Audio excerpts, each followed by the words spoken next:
I stood frozen at the entrance of the brightly lit mansion in the suburbs of Portland where my mother's 60th birthday party was taking place. On the long table draped in white satin, 12 chairs were neatly arranged, each with a name card, but none bore the names of my two children. "Chloe, I told you clearly," my mother said as she approached, adjusting the faux fur shawl on her shoulders like it mattered more than explaining anything to me. "This party is for adults only. I don't want children running around and ruining the atmosphere." I gave a slight nod, swallowing down the tight lump in my throat. I hadn't argued. I had hired a sitter for Ava and Caleb, 10 years old and obsessed with drawing, 8, and fascinated by dinosaurs, because I had believed my mother. At the moment I stepped into the grand hall, the sound of children's laughter from the hallway stopped me in my tracks. "Grandpa, look at that cake." "Daddy, can I get more balloons?" 3 kids raced past me, beaming, holding tightly onto brightly wrapped gift bags. And then I saw Brandon, my brother, walk in with his wife and all 3 of their kids, Elliot, Kayla, and Maddie, dressed like they had just stepped out of a magazine shoot. The entire room seemed to light up as my mother rushed forward, arms wide open. "Oh my goodness, my precious little ones," she squealed, louder than any birthday greeting I've ever received in my life. "I couldn't bear this party without you." I stepped back half a pace. Only one question echoed in my mind.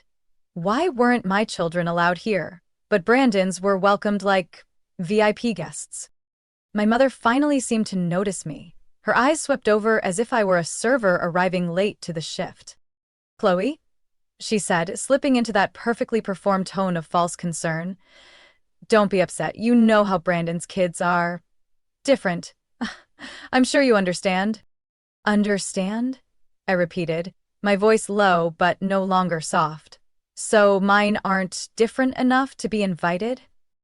Brandon gave that familiar half-smile, tugging lightly at his blazer like he was about to present a defense. "Come on, Chloe. Don't make a scene. Everyone knows Ava and Caleb can be a handful. This way, everyone can enjoy the evening." Iz looked at him, looked at our mother, then glanced at the banquet table, where family portraits sat carefully framed in silver. In every one of those photos, from vacations, Thanksgivings, Christmases, Brandon's family was always front and center. Me? My kids? If we appeared at all, it was on the edges. Background noise no one noticed.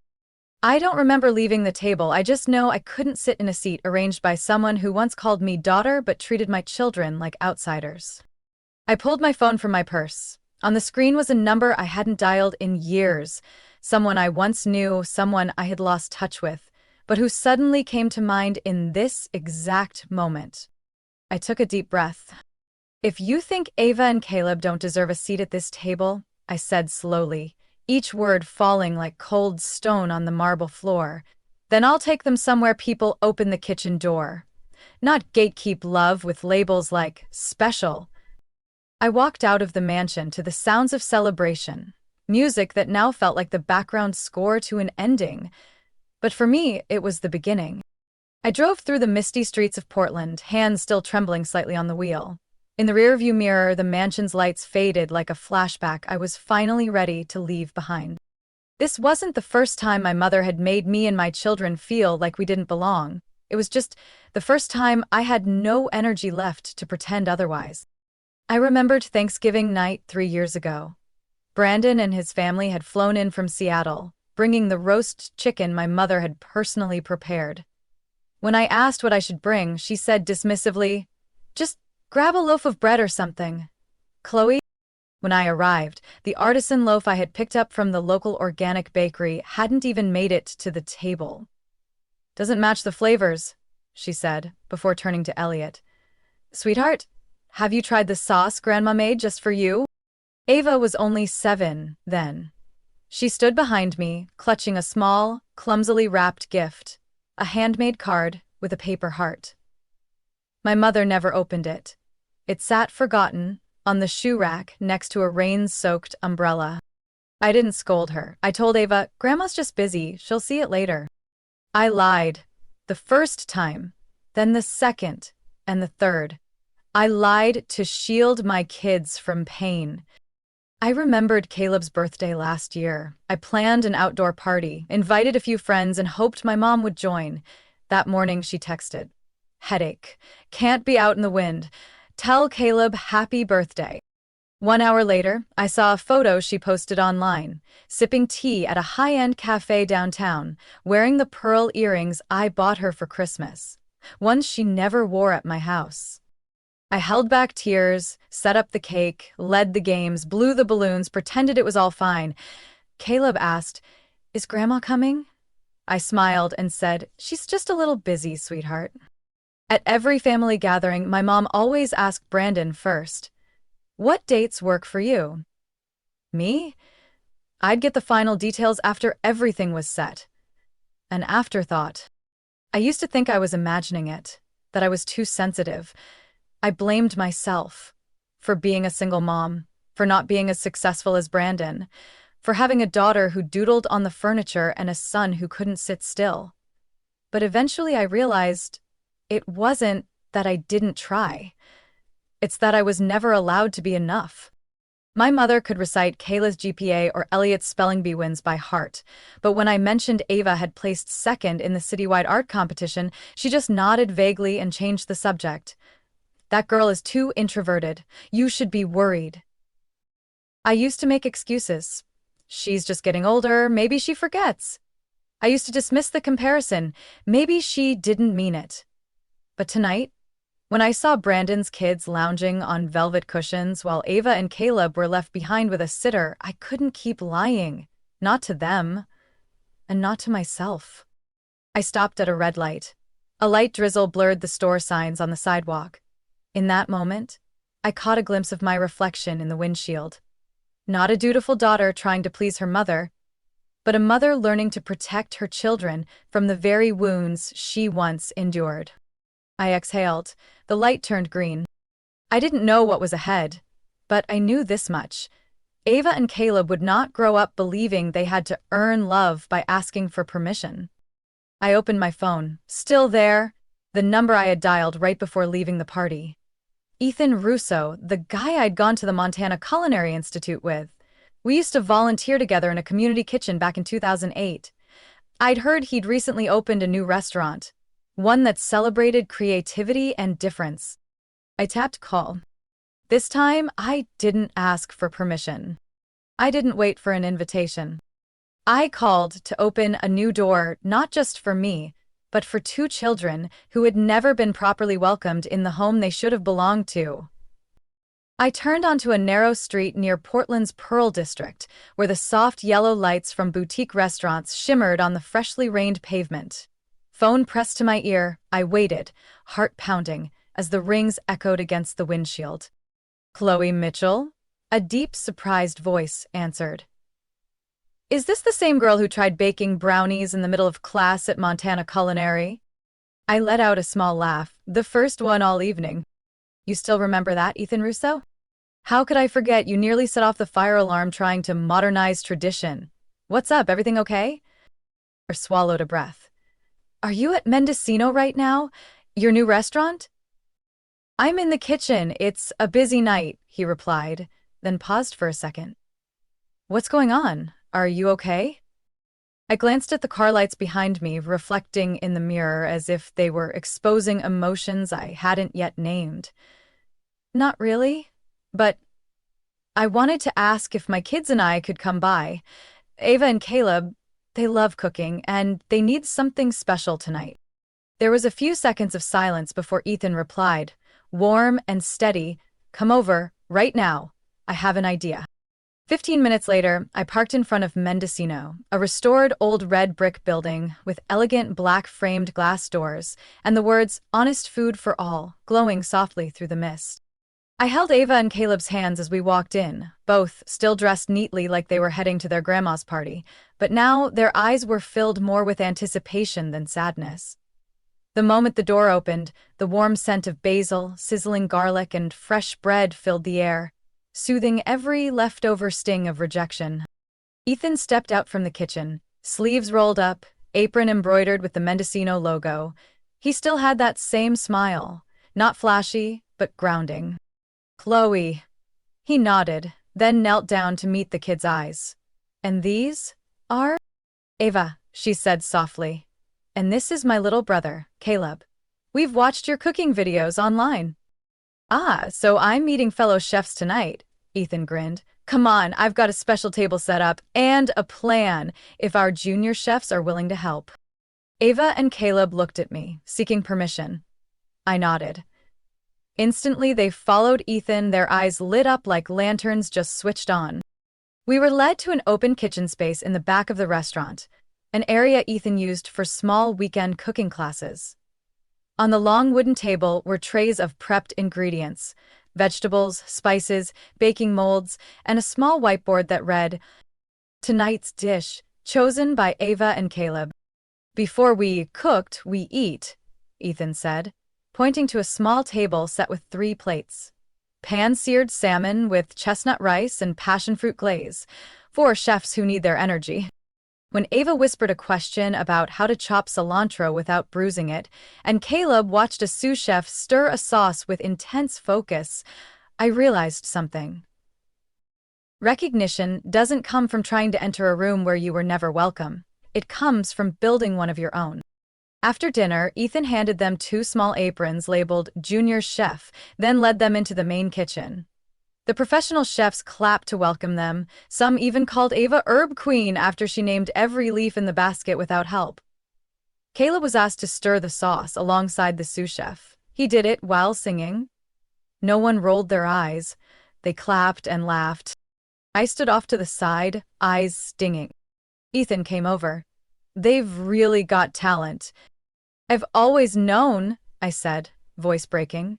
It's just, some people don't want to see it. He nodded. Then, let's introduce them to people who will. As night settled over Oregon, my 2 kids helped Ethan's team cook garlic butter cream pasta. And for the first time in months, Ava said out loud, "Mom, I think I want to study cooking for real." Caleb grinned, "And I'll be the chef who dances." I laughed out loud. Tonight, we didn't need a seat at someone else's party. We had just begun setting our own table. After the pasta was plated, Ava and Caleb received a round of applause from the entire kitchen crew, as if they'd just performed a full show. Ethan stepped up, holding 2 crisp white aprons embroidered in navy thread. Mendocino Junior Chef.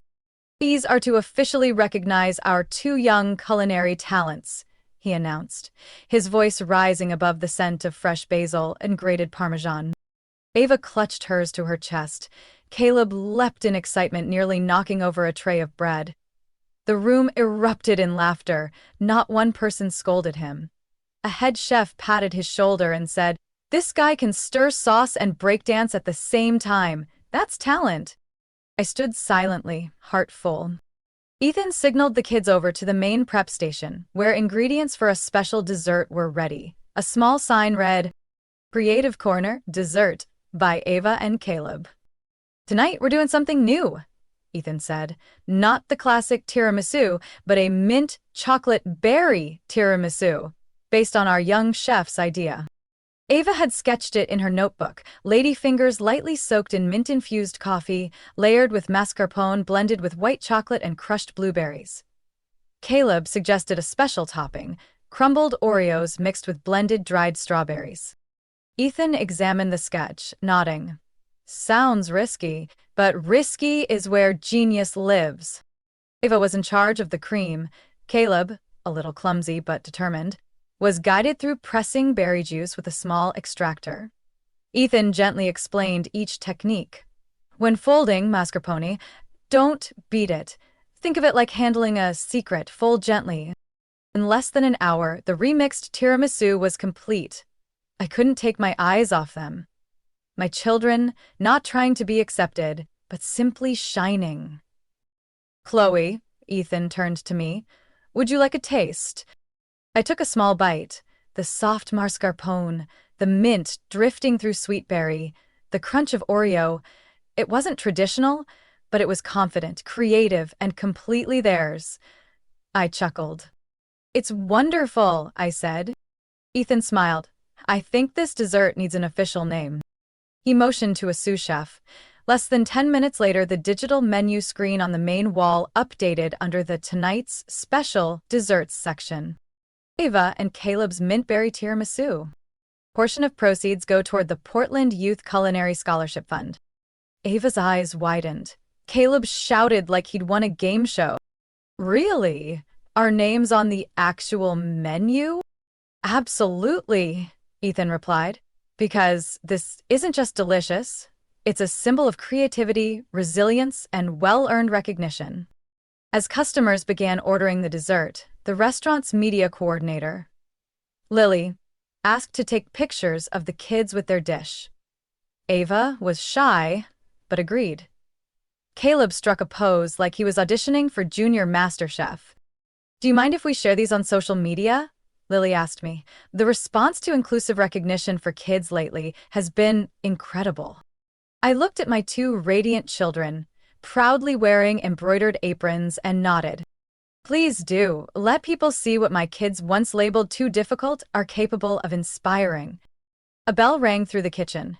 Their first tiramisu had just been served at table 7. A moment later, the guest at that table, an older woman with silver hair and elegant posture, stood up and walked straight into the kitchen. Excuse me, she said to Ethan, then turned to Ava and Caleb. I used to teach pastry in Chicago. Your dessert moved me. It was refined, emotional. Never let anyone make you think you're not good enough. I bit my lip to keep from crying. Ethan looked at me, his voice low and steady. Chloe, tonight wasn't just a meal. It was a turning point. I nodded. In the warm glow of the kitchen, I knew I had just witnessed the moment my children were truly seen, not despite who they were, but because of it. The next morning, I woke to soft sunlight filtering through the living room curtains. Ava was seated at the kitchen table, carefully redrawing her tiramisu sketch in her notebook. Caleb was sprawled on the floor, using toothpaste to decorate a shoebox like it was a cake, testing out a new frosting technique apparently. My phone was still buzzing. The first notification was from Mendocino's Facebook page. When kids are trusted, magic happens. Attached were photos of Ava and Caleb in their white aprons, holding their mintberry tiramisu, their faces glowing under the same kitchen lights from the night before. The post had over 3,000 shares in just 8 hours. Underneath were hundreds of comments. Not just compliments on the dessert, but a collective voice from the community. My son has ADHD and was never invited to cooking classes because he can't sit still. These pictures made me cry. Laura T., single mom in Eugene. My daughter loves growing herbs and often gets teased for being weird. Now she wants to be like that Ava girl with the notebook. Marcus B., middle school teacher. Another parent reposted the article with this caption. We don't need perfect classrooms. We need classrooms that see the real worth in every child. I scrolled down, my heart skipping when I saw a familiar name. Diana Sinclair, my mother's longtime friend.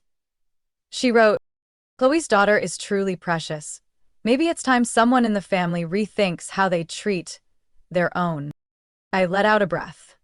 Not out of sadness, but because, finally, fairness could come from those who once stayed silent. Messages from unknown numbers started rolling in. Hello, I'm an editor at Northwest Table magazine. We'd love to interview Ava and Caleb for our Youth in Culinary Innovation column. Hi, I represent the nonprofit Kids Can Cook. We were so inspired by your family's experience at Mendocino and would love to invite your kids to an event next month in Seattle. By the 5th phone call in under an hour, it was Ethan. I didn't expect this to blow up so fast, he said, half excited, half serious. Chloe, your kids didn't just make a dessert. They sparked a movement. I just wanted a different kind of night, I whispered. And you created it? By walking away from a place that didn't value you, Ethan replied.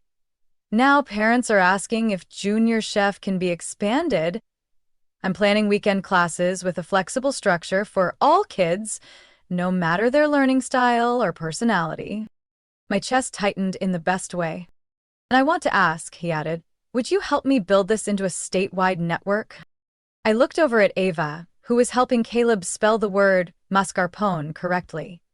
I knew then, this wasn't just about us anymore. "I'll do it," I said. "For kids like mine, and for the ones who've never been let into a kitchen because adults assumed they didn't belong." That afternoon, Ethan posted an official announcement on Mendocino's homepage. The junior chef movement begins. Starting next week, the restaurant will offer cooking programs for children ages 7 to 12, where every personality is valued and every child has a chance to shine. Media outlets picked it up quickly. Local radio, parenting blogs, even public schools began sharing it. An article in Portland Parent Journal read, "A mom once pushed aside by her family for raising difficult kids is now leading an initiative that's changing how we see children's potential." Later that day, Ava tugged at my sleeve, her eyes sparkling. "Mom, if this program gets bigger, can I teach other kids about rosemary?" Caleb chimed in, "And I'll teach them how to crack an egg with one hand." I laughed. "Of course. You're not just learning. You're inspiring." At that moment, I knew. Every time I had doubted myself as a mother, it had all led me right where I needed to be. 3 weeks after that unforgettable night at Mendocino, our little home had never felt warmer. Instead of missed calls from my mother, I now woke up to a different kind of sound. Ava rehearsing her lesson on herbs in Italian cuisine, and Caleb shouting in joy as he learned to whip egg whites until they look like ocean waves. Quoting Ethan, word for word. On a Thursday evening, Ethan stopped by with a thick binder, the plan to expand Junior Chef across the state of Oregon. On the section titled Program Content Advisors, 2 names were underlined in red. Ava Mitchell, Junior Herb Specialist. Caleb Mitchell, High Energy Youth Instructor. I froze. "This isn't just symbolic," Ethan said when he saw my silence. "I want them truly involved. Helping other kids realize they don't have to fit into a mold grown-ups made without them." I nodded, speechless, my eyes blurred in the most honest way. The next day, Ava received an email from an independent education group called Grow and Glow, inviting her to lead a herb growing workshop for inner-city children. Caleb got an offer from the YouTube channel Kid Food Explorers to film a cupcake demo video for kids with special needs. While prepping dinner that evening, my phone rang again. It was my mother, the 27th call since the birthday party. I didn't answer. A text followed immediately. I'm sorry if you misunderstood. I didn't mean it that way, but this whole thing is being blown out of proportion. Everyone's talking about it." I stared at the screen for a long time, then quietly pressed delete. No drama, just clarity. My mother hadn't asked if I was okay. She only cared about what others were saying about her. Brandon's message was shorter. "Heard your kids are famous now. Guess you don't need us anymore." This time I laughed out loud, not because it was funny, but because I finally understood. I never needed them to validate my worth. That weekend, the first class of the Junior Chef Community Lab took place at a community center in the suburbs of Beaverton. More than 20 kids attended. From those who were shy to speak to those diagnosed with ADHD, speech delays, or mild physical disabilities. Ava stood confidently at the whiteboard, holding a jar of fresh thyme. "This herb gives roasted potatoes a signature aroma. If you don't have it, you can substitute with oregano. Just remember to use a little less." Caleb, meanwhile, showed a small group how to crack an egg using a spoon, singing a made-up song about yolks and whites that had the kids giggling non-stop. Looking at my children, I saw something clearly. Recognition doesn't come from bloodlines. It comes from places where you're heard, welcomed, and allowed to be exactly who you are. At the end of class, a mom approached me. Her name was Kendra, and her 10-year-old son was on the autism spectrum. "You know what?" she said, as she gently held my hand. "My son has never talked to anyone in his old class, but today he told me Caleb gets told he's too much by teachers too. But here, everyone likes Caleb. For the first time, he doesn't feel strange." I squeezed her hand. "Thank you for trusting these kids," I said. "This is why I'm not going back." I used to argue with my own mother, Kendra sighed. She'd say I was fueling my son's difficult nature. But now I understand. I'm not raising a polished version of a child for others to admire. I'm raising someone who knows they're loved. That night, Ava asked me, if Grandma ever wanted to visit my class someday, would you let her? I looked at my daughter, carefully. Do you think she'd come to truly learn, or just to judge you? Ava paused for a moment, then shook her head. I'm not ready yet. I smiled. Then there's no need. When you are, I'll be right beside you, like I've always been. On a fresh spring morning, I opened the window of our small apartment and looked down at the balcony, where Ava had built a mini herb garden for kids who live in homes without backyards. Each pot had a handwritten instruction card and a QR code that linked to Ava's own video tutorials on how to care for the plants. Once a quiet girl who liked to sketch leaves by the window, Ava now had a full project called Tiny Roots, partnering with 2 elementary schools in Portland to provide free starter garden kits to students in low-income neighborhoods. And Caleb, my boy, once labeled too hyper to manage, was now the face of a video series called Junior Chef on the Move, a playful, funny series where he hosted, demonstrated simple kitchen tasks, and danced to hip-hop while waiting for cupcakes to bake. Just 4 episodes in, Caleb was invited to be interviewed on a local news station. During the broadcast, when asked, "What makes someone a great chef?" he answered without hesitation, "Being yourself and having people think that's awesome." I nearly cried hearing it. If the Junior Chef project Ethan and I started had now expanded to 5 cities, with instructors, education consultants, and professional chefs volunteering their time. We had one clear rule: no favoritism, no priority. Every child begins with equal recognition. So when I got an email from Matthew.Connors@lakewoodlaw.com, I was surprised. He was the husband of Vanessa, my sister-in-law. Hi, Chloe. I'm writing on behalf of my wife.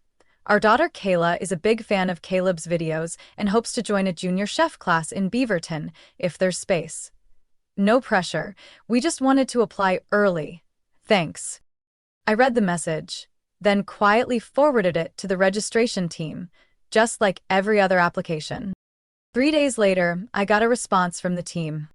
Kayla Connors has been placed on waitlist position number 18. We will reach out in order of application as spots open. No special treatment, no family passes.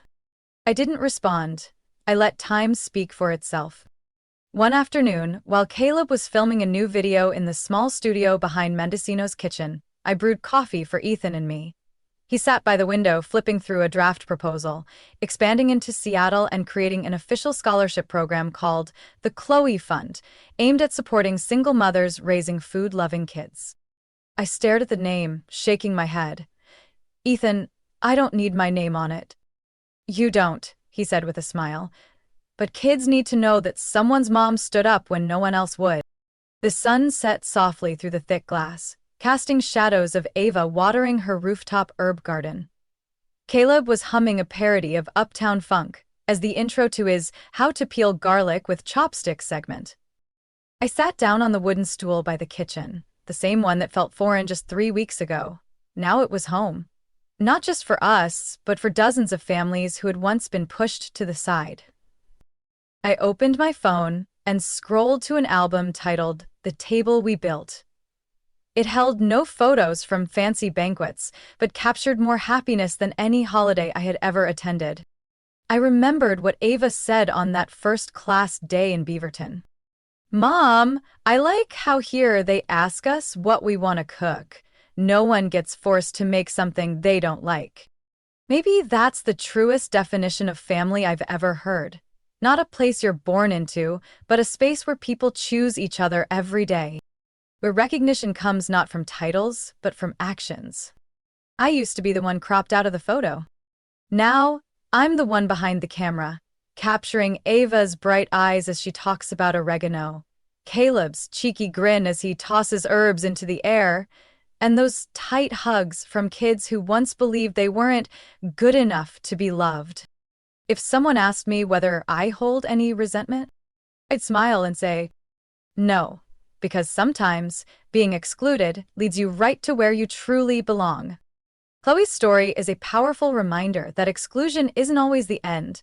Sometimes it's the doorway to a life of deeper meaning. When she was pushed out of a place that didn't value her, she created a new space, one where her children were loved, heard, and free to shine as themselves. In real life, countless families are still searching for such spaces, where value isn't measured by obedience or perfection, but by authenticity, creativity, and belief in one's own voice. What are your thoughts on Chloe's journey and her children's transformation? Share your reflections in the comments below, and don't forget to follow the channel for more inspiring stories about family, resilience, and real love.